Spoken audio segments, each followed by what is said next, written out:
Un des concepts du développement perso qui apporte le plus de résultats, pour moi, c'est les 5 blessures de l'âme de Lise Bourbeau. Des blessures qu'on subit avant nos 6 ans, qui définissent des comportements problématiques sur lesquels on doit travailler pour améliorer notre santé mentale et notre niveau de vie. Et cette semaine, je vous fais une mini-série sur le sujet. Et si tu veux un post par jour pour mieux gérer tes émotions, abonne-toi. La première blessure de l'âme, c'est l'injustice.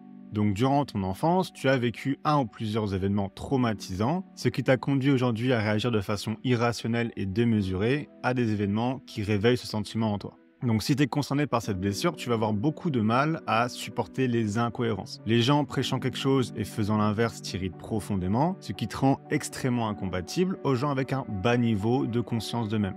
Un truc par contre auquel tu dois faire gaffe, c'est que cette blessure peut te donner une tendance excessive à mettre tes proches face à leurs contradictions. Donc tu peux voir ça comme un moyen de les aider, mais en fonction de ce que tu as en face, tu peux créer une rancune chez la personne en face. Et c'est une rancune qui est parfois justifiée, car les gens n'ont pas tout le temps envie d'être mis face à leurs contradictions. Et en termes d'anxiété, cette blessure peut énormément t'affecter en te faisant ruminer excessivement sur des événements basés sur une injustice. Il faut que tu en aies conscience, et il faut surtout que tu développes ton outil de désintérêt et de solution, ta faculté à abandonner la résolution de problèmes non résolvables.